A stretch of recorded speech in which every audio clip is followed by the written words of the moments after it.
Good afternoon, I'm Vashan Brown with the Midday News. A special welcome if you're watching on onespotmedia.com.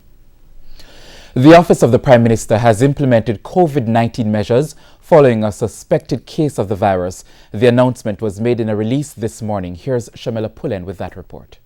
In a release on Tuesday, Permanent Secretary in the Office of the Prime Minister, OPM, Audrey Sewell, says, out of an abundance of caution, the operations at one of its buildings on the property has been suspended temporarily due to a suspected case of COVID-19. Not many details were given. But in the release, Mrs. Sewell advised that the building in question will be closed on Tuesday for deep cleaning activities. She says while there is no confirmed case, they're taking every precaution at this time. Mrs. Sewell says the decision comes as a member of staff has been advised by doctors to stay home after displaying flu-like symptoms over the weekend. The employee did not turn up for work on Monday, but reported the matter to the director in charge of the division. As a precautionary measure, the Ministry of Health and Wellness was contacted and they were advised to close the building for 24 hours. According to the release, the building in question houses limited clerical office operations at the OPM and is not heavily trafficked or frequented by staff or visitors. Mrs. Sewell says the building is not linked to the executive building and so poses no exposure to the Prime Minister. Shamila Pullen, TVJ News. In anticipation of an election date announcement, the opposition People's National Party says it has done introspection since it lost the 2016 general election. The PNP says it has fixed the issues for the upcoming polls. Now, one of the party's co-campaign directors spoke about the party's preparedness. The hints of an election date announcement from the ruling JLP were picked up by the media, the public, and by the parliamentary opposition. So confirmed by the PNP's co-campaign director, Philip Paulwell. We anticipate that the Prime Minister will be in Parliament tomorrow announcing the timetable for elections. He echoed the usual rhetoric before any election. The party is ready and confident of a victory. But having lost the last general election and losing 2 by-elections since, then having barely recovered from a bruising leadership election that split the party, and now trailing in most polls, is this confidence just talk? Mr. Paulwell insists that it's not. He dismissed the notion that the party is trailing the JLP, suggesting that those who say so are wrong. We have done our own polling. And we are very confident in our pollsters. We have seen the clear pathway to victory, and we intend to follow it studiously. He declined to state exactly what the internal poll figures were or in favor of which party. He instead said the aim is to retain the 29 seats the party already has and going after 10 currently held by the JLP, including some which were lost in 2016. But what about that 2016 loss? He says in retrospect, the party believes that the internal divide at the time negatively impacted the turnout of supporters. There were persons who sat on the fence. We are seeing many of those persons who did vote for the PNP in 2011 and who did not support us in 2016, that they are back. And we are seeing such spontaneity in various areas across the country, including this weekend in St. James, where people grabbed for their brooms and are now sweeping out the JLP government. But some believe that 1 year after the party was split almost in half on who should lead it, the PNP may be even more divided now than they were then.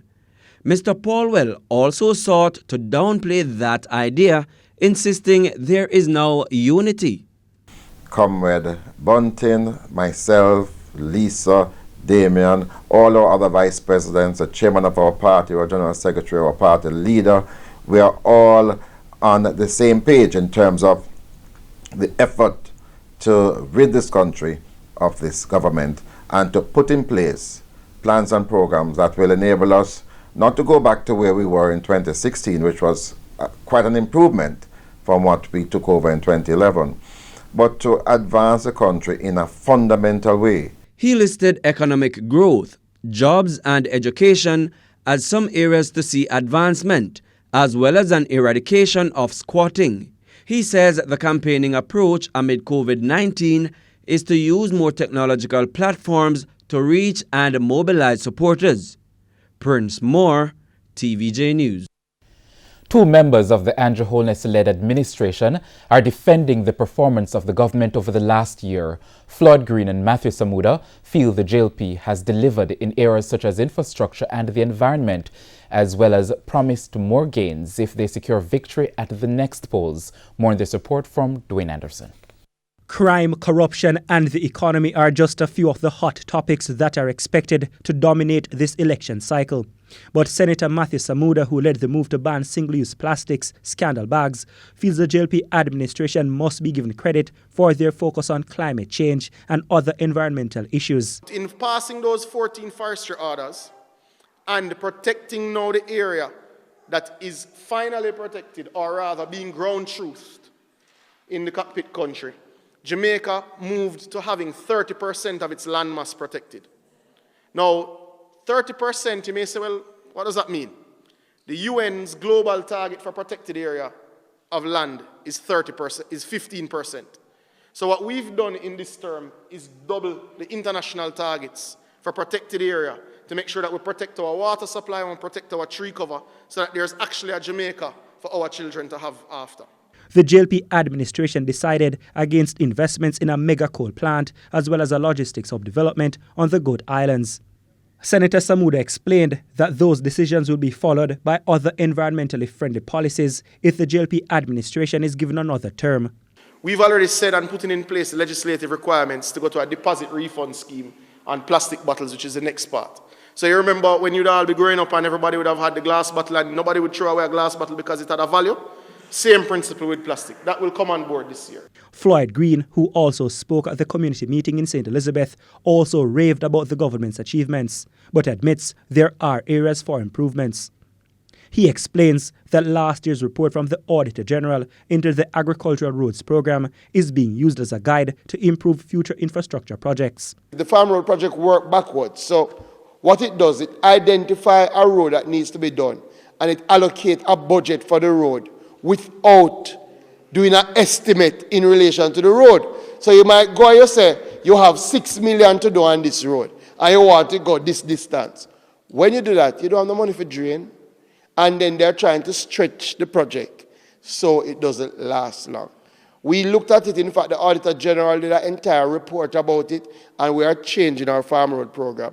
So as of next year, what you're going to see, you might see less farm roads being done, but more substantial work. Because we want to do the farm road like how you do the NWA work. You go out, you do an estimate, you include drain, you look at surfacing, and then you put a budget. DWAYNE Anderson, TVJ News. The Jamaica Progressive Party, JPP, Jamaica's newest registered political party, is facing an uphill battle as it prepares for the general election. The party, which comprises mostly religious leaders, was officially registered on July 15 this year. We have more in this report. Third parties have traditionally not done well in any of the general elections held since independence. Now a party whose leadership is dominated by preachers feels it can change that. Almost 80% of the candidates who have been selected by Jamaica's newest political party, the Jamaica Progressive Party, are pastors, and the man behind the movement is confident that they will win in the next general election. What people want is change, and most of our candidates and supporters want to be a part of that change. So it's a very exciting mood that we have right now. People are really looking for the possibility of change that JPP will be able to bring to the country. But despite the fact that no third party has won any seat recently, Party President Gilbert Edwards said that it's time for a change, and he believes his party is able to effect that transformation. Mr. Edwards will contest the St. Andrew Eastern constituency. there's an excitement that pleasantly surprising to me, because what people want is change. And most of our candidates and supporters want to be a part of that change. According to General Secretary Robert RAINFORD, who will contest the St. Catherine North East constituency, the JPP is self-funded and sufficiently cash-rich to campaign. He says the party is fine-tuning its campaign strategy to appeal to voters. We just not just coming to win an election. We're coming to build a nation. We're coming from the faith base, because there's a base where in Jamaica, there are more churches per square mile than anywhere else in the world. So we have that base. There is speculation that some of the nation's prominent leaders of the clergy are part of the JPP. When asked who are the candidates who will be representing the party in the upcoming general election, Mr. RAINFORD had this to say. I will ask you to just wait until we have our launch, which is very soon, and then you will see for yourself all those popular members of the clergy who will be part of the JPP. Mr. RAINFORD noted that the doors are open to persons who wish to become members of the party. Basically, we have 56 candidates as we speak. So there is another 7 that we would need to complete the 63 slate. So there are opportunities for persons who want to become candidates and also to work in the political arena with the JPP. The party currently has 56 candidates who will contest the general election. Prince Moore, TVJ News. And we now take a break on the midday news, but please stay with us. We'll be right back.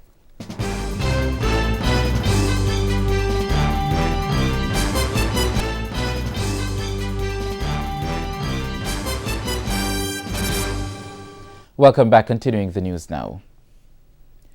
As campaigning heats up for the island's general elections, there is a call for the most vulnerable to not be forgotten in the plans. There are serious concerns about the elderly voting with the COVID-19 pandemic in full force. OSHANE Masters reports. Over the past week, the country has seen a dramatic increase in the number of COVID-19 cases. It has led to questions about whether or not the country is able to balance the COVID pandemic while conducting a general election. But from all indications, the two political parties have increased their campaigning both on the ground and on social media despite the pandemic. But Chairman for the People's National Party Region 4 is calling for special provisions for the elderly and disabled. Denise Daly says with all indication that Prime Minister Andrew Holness will announce the general election shortly, some special arrangements need to be looked at for the most vulnerable voting during the COVID-19 pandemic.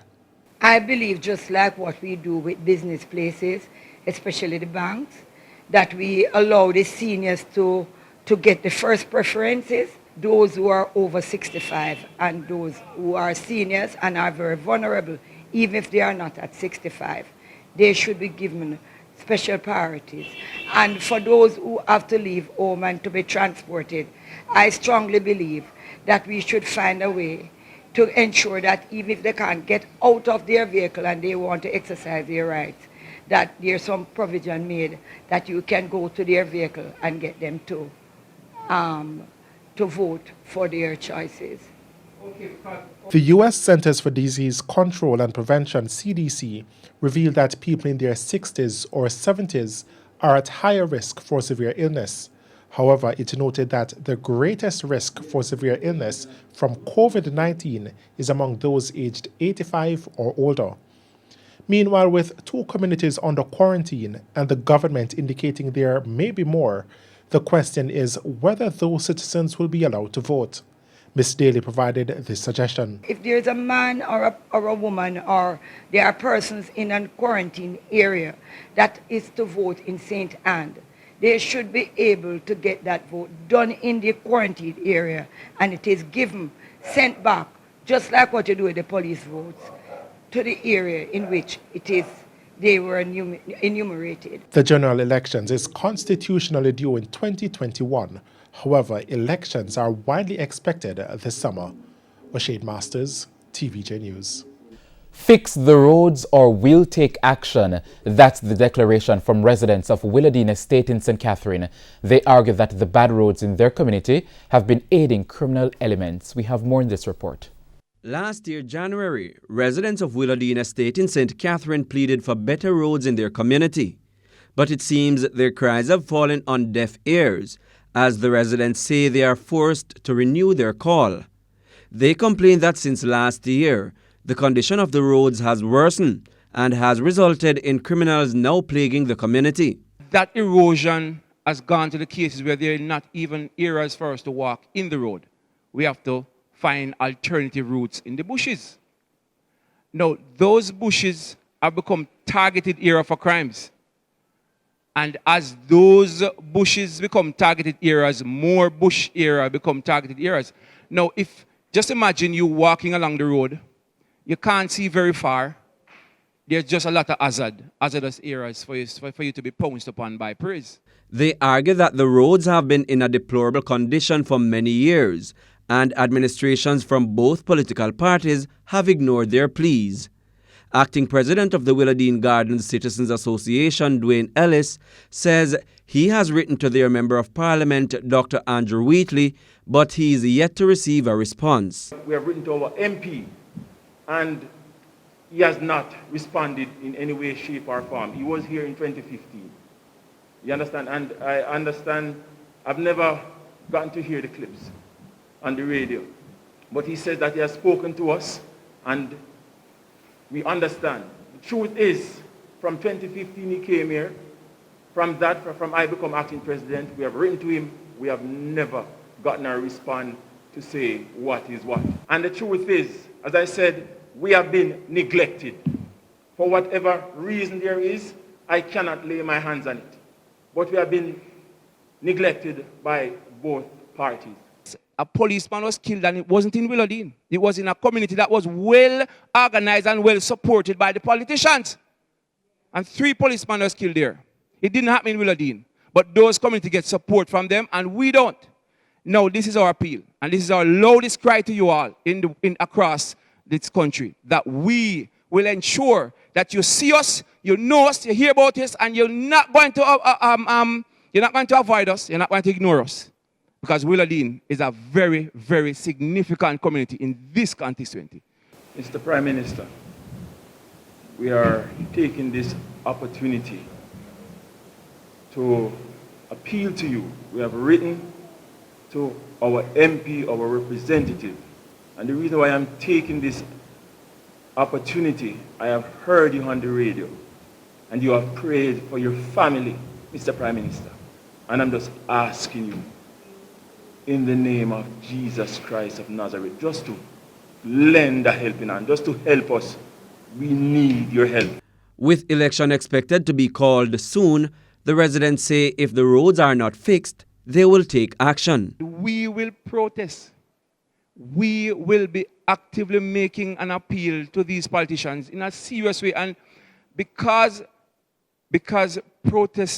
protesting is a legal thing in our country, and that's the only way we get response. In this case, we have to do it with them. And whether or not some of these politicians think that we are voters and they don't get enough vote from this community to support us, that is irrelevant. We pay taxes. Prince Moore, TVJ News. Day 1 of the first designated shopping day in the quarantine zone in St. Thomas was not without hiccups. Residents complained that they were prevented from getting the items they needed, but the security forces say some persons had ulterior motives. KRISTA Campbell has this update. Day 4 of the 14-day quarantine in Bamboo River, Summit and Church Corner in Morant Bay, St. Thomas, and the images are telling. From all angles, all directions, there was no shortage of masks among residents, bus drivers, taxi operators, and passengers. But, as has been the case with other quarantine zones, on the first day allotted for shopping, there were issues. Them tell us so we could have come out today, come get some things. Now we there, so we stuck, we can't come out. Them a deal with we like we are animal or something, or we make COVID. Them a say we can't go over your supermarket there, open and go shop. We can't shop without money. Me have some money at Western Union when me want go collect. We can't go over the Chinese man go beg him food. We want money for shopping. Me sickly because me have a sickness when me have to get medication. Me can't get none. As we reach into the middle of the road, the soldiers stop us and say we can't go. So we would like to know what we must do because the soldiers them close on the shop in Bamboo River and say nobody must go there. Now them let we out and we can't get to go buy no food and we children hungry. We need medication. I am diabetic and hypertension and I need to get something. I came out this morning to go to collect my pension and to buy a little stuff to come in. They passed me at the gate and I can't pass here to go to the post office. So what is wrong? We want to know what is wrong. Commanding officer for the St. Thomas Police, Superintendent ALLISON BYFIELD, says residents are not being allowed to go outside of the quarantine zone. Some of the shoppers want to venture outside the quarantine zone, which the police or the security forces did not allow it. Hence, these persons becomes restive and hurl abuse at the security forces. Our news team observed a few closed doors within the quarantine zone. And we understand that the tax office has even been relocated to Morant Bay until after the quarantine has been lifted. Meanwhile, the transportation center has also been relocated a few meters away to the Rudolph Elder Park because the original location across from Bamboo River is too close to the quarantine zone. KRISTA Campbell, TVJ News. The National Water Commission has pointed to several issues impeding its efforts to provide piped water in several rural communities. Over the weekend, one such community received for the first time in over 40 years. An act of symbolism, a significant one if you live in Claremont, Hanover. Before Saturday, the residents had been without piped water for 48 years. They have to go to a river, even figure beard. You see all the young men, they have to take their rag and soap, river, go bathe. Well, we have to buy it from the truck. It's the cry of rural communities across the country. Water sources like rivers in abundance, but no water coming through their pipes. The National Water Commission, NWC, insists it's not an easy fix. There may be water sources, yes, but to pump the water to certain elevated levels, that could be a challenge. There's that, the prolonged drought, and what we've seen right across Jamaica, rural Jamaica, is no different. There has been an increase in population growth, all right? So with that increase in population growth, there is a high demand for water. Plus, it's expensive. This latest project costing the NWC $400 million. The water that you'll be receiving will be coming from the Great River Treatment Plant. In fact, the source of the water comes from Hanover, but the treatment plant is in St. James, right at the border of that river.